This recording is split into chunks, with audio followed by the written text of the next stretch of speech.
తెలంగాణలో కాంగ్రెస్ గవర్నమెంట్ వచ్చి 15 నెలలు కావస్తుంది. సంవత్సరంలో 2,00,000 ఉద్యోగాలు ఇస్తామని చెప్పేసి నిరుద్యోగులకి ఒక హామీ ఇవ్వడం జరిగింది. ఇప్పటివరకు ఎన్ని ఉద్యోగాలు వచ్చినాయి అనుకోవచ్చు? వాస్తవానికి ఇక ఉద్యోగాల విషయానికి వస్తే గతంలో గ్రూప్ 2, గ్రూప్ 1 ఈ లీకేజీలు ఏర్పడినాయి. ప్రధానంగా కేసీఆర్ గద్దె దించడానికి, గద్దె దిగిపోవడానికి కారణం ఏంటంటే నిరుద్యోగులు నిరుద్యోగులే. ఎందుకు ఈ విషయాన్ని ఎందుకు చెప్పదలుచుకున్నా అంటే గ్రూప్ 1 రెండు సార్లు లీకేజ్ అయింది. కాబట్టి అలాంటి గ్రూప్ 1 చరిత్రలో ఎప్పుడు కూడా లీకేజ్ కాలేదని పెద్ద ఎత్తున విద్యార్థులందరూ రోడ్డు మీదకి ఎక్కి రాష్ట్రాలకు ధర్నాలు చేసి కేసీఆర్ను గద్దె దింపారు.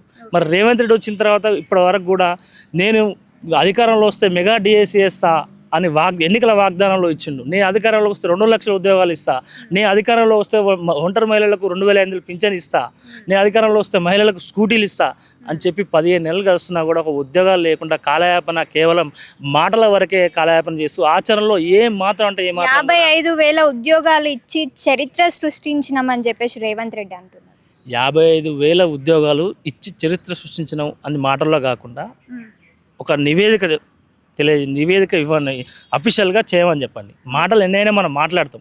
గతంలో కేసీఆర్ కూడా చాలా మాట్లాడాడు, అన్ని సాధ్యమైనయా అవన్నీ మాటలే చెప్పిందంటే నువ్వు ఈరోజు అంతకు ఎక్కువ మాటలు చెప్తున్నావు తప్ప ఆచరణలో ఏమాత్రం కూడా నువ్వు 2,00,000 ఉద్యోగాలు 50,000 ఉద్యోగాలు ఇచ్చిన నువ్వు అంటున్నావు కదా, బరాబరుగా నువ్వు ఒక డాక్యుమెంట్ రూపంగా, ఒక జాబ్ క్యాలెండర్ రూపంగా నువ్వు విడుదల చేయి. ఎన్ని ఉద్యోగాలు ఇచ్చినావు, ఎన్ని ఉద్యోగాలు ఖాళీ ఉన్నాయి, ఎన్ని ఉద్యోగాలు ఇంకా ఎన్ని ఇవ్వాల్సిన విషయాన్ని కూడా ప్రజల ముందు పెట్టు. అప్పుడు పెడితే ప్రజలు ఏమైనా నేను నమ్మే పరిస్థితి ఉంటుంది తప్ప కేవలం ఏదో. ఇప్పుడు రేవంత్ రెడ్డిని ప్రజలు నమ్మట్లేదా? ప్రజలు నమ్మట్లేరు అంటే మనం చూస్తున్నాం. ఒకవైపు నేను ఫస్టే చెప్పిన మొద్దు తుంట వదిలిపెట్టుకొని మొద్దు ఎత్తుకున్నాం అనేటువంటి పరిస్థితి ఏర్పడ్డది. ఇప్పుడు కేసీఆర్ ఎట్లయితే నిరుద్యోగులు ఒక 10 సంవత్సరాలు ఉద్యోగాలు వేయకుండా నిరుద్యోగులను కేవలం నిరుద్యోగులుగా కాలయాపనం చేస్తూ తన కేవలం రాజకీయ స్వలాభం కోసం చేసినటువంటి కేసీఆర్ అడుగుజాడల్లో రేవంత్ రెడ్డి నడుస్తుంది తప్ప ఈయన వచ్చి కొత్తగా ఈ 15 నెలలకు చేసింది ఏమి లేదు.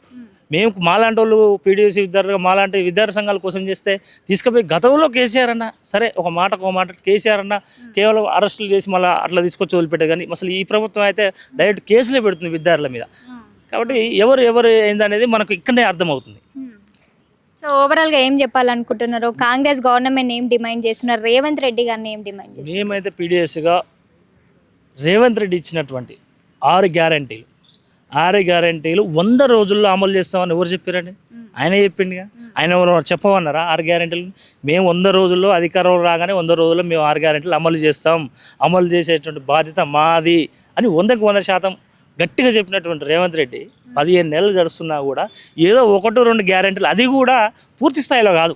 ఇప్పుడు సర్పంచ్ ఎన్నికలు వస్తున్నాయి, స్థానిక సంస్థల ఎన్నికలు వస్తున్నాయి, వాటిని దృష్టిలో పెట్టుకొని ఎవరైతే మన కార్యకర్తలు ఉంటారో వాళ్ళకి ఇవ్వడం తప్ప మిగతా జెన్యున్గా ఉన్నటువంటి వాళ్లకు ఇందిరమ్మ ఇల్లు కానీ లేదా వృద్ధాప్య పింఛన్ 4,000 చేస్తున్నాడు, అది ఇంతవరకు దాని గురించి పట్టింపు లేదు. మొదటి సంతకం దానిపైన చేస్తా అని చెప్పేసి చెప్పడం జరిగింది. అక్కడనే ప్రజలు అర్థం చేసుకోవాలి రేవంత్ రెడ్డి ఏందనేది ప్రజలు అక్కడనే అర్థం చేసుకోవాలి. మా మొదటి సంతకము 4,000 రూపాయల పింఛన్ మీద ఉంటుంది అని చెప్పినటువంటి రేవంత్ రెడ్డి 15 నెలలు గడుస్తున్నా కూడా రేవంత్ రెడ్డి సంతకం దాని మీద లేదు అంటే మనం రేవంత్ రెడ్డి అనేటువంటి వ్యక్తి ఎలా వ్యవహరిస్తుండు తెలంగాణలో అనేటువంటి దానికి మనం ప్రజలు అర్థం చేసుకోవాలి. ప్రజలు అర్థం చేసుకోవడానికి పీడీఎస్సీ విద్యార్థులుగా మేము కూడా ప్రజల్లోకి వెళ్తాం. ఓవరాల్గా రేవంత్ రెడ్డి పాలనపై మీ ఒపీనియన్ ఏంటి? సిగ్గుపడాలి. ఈరోజు 15 నెలలు గడుస్తున్నా కూడా రేవంత్ రెడ్డి విద్యాశాఖ మంత్రికి ఇంతవరకు కేటాయించకపోవడం, విద్యార్థుల సమస్యలు ఎన్నో కొట్టుమిట్టాడుతున్నాయి. విద్యార్థి వ్యతిరేక విధానాలు, కేంద్ర రాష్ట్ర ప్రభుత్వాలు తీసుకొస్తున్న విధానాలు చెప్పుకుందామంటే స్థానికంగా ఒక విద్యాశాఖ మంత్రి లేకపోవడం అనేది చాలా సిగ్గుపాటు. ఇప్పటికైనా సిగ్గు బుద్ధి తెచ్చుకొని ఈ వచ్చేటువంటి అసెంబ్లీ సమావేశాల వరకైనా ఒక ప్రత్యేక విద్యాశాఖ మంత్రి కేటాయించాలని డిమాండ్ చేస్తున్నాం. అదేవిధంగా ఏదైతే విద్యారంగానికి ఖచ్చితంగా 30% నిధులను కేటాయించాలని చెప్పేసి పీడీఎస్సీగా మేము డిమాండ్ చేస్తున్నాం. రేవంత్ రెడ్డి ఇచ్చినటువంటి ఎన్నికల వాగ్దానంలో ముఖ్యంగా యూనివర్సిటీలలో విద్యార్థి సంఘ ఎన్నికలు నిర్వహిస్తాం మేము అధికారంలోకి వస్తే అని చెప్పారు. అది 15 నెలలు కలుస్తుంది. ఇప్పటికైనా సిగ్గు తెచ్చుకొని ఈ చెప్పినటువంటి వాగ్దానాలు అమలు చేస్తూ విద్యార్థి సంఘ ఎన్నికలు యూనివర్సిటీలో నియమించాలి. అదేవిధంగా కేంద్ర ప్రభుత్వం తీసుకొస్తున్నటువంటి యూజీసీని దాన్ని రద్దు చేస్తూ మేము అసెంబ్లీలో ఎన్ఈపి 2020 పేరిట తీసుకొస్తున్నటువంటి నూతన విద్యా విధానాన్ని మేము అమలు చేయబోమని తమిళనాడు కర్ణాటక రాష్ట్ర ముఖ్యమంత్రులు ఎలా అయితే బహిరంగ ప్రకటన చేశారో అదేవిధంగా రేవంత్ రెడ్డి గారు కూడా వచ్చే అసెంబ్లీ సమావేశాల్లో ఖచ్చితంగా మేము కూడా ఎన్ఈపి 2020ని అమలు చేయబోమనేటువంటి విషయాన్ని అసెంబ్లీలో తీర్మానం చేసి బహిరంగ ప్రకటన చేయాలని చెప్పేసి డిమాండ్ చేస్తూ ఇప్పటికైనా 15 నెలలు గడుస్తున్నా కూడా వచ్చేటువంటి రోజుల్లో ఈ 6 గ్యారెంటీల మీద సొయ్యి పెట్టి రాజకీయాలు వస్తుంటే పోతుంటే కానీ ఎన్నికల్లో ఇచ్చినట్టు వాగ్దానాలు 6 గ్యారెంటీలను అమలు చేయాలని చెప్పేసి అమలు చేయని ఏడల విద్యార్థులుగా మేము రేవంత్ రెడ్డిని ఎదుర్కోవడానికి సిద్ధంగా ఉంటాం అనేటువంటి విషయాన్ని ఈ మీడియా ద్వారా రేవంత్ రెడ్డి గారిని డిమాండ్ చేస్తున్నాం.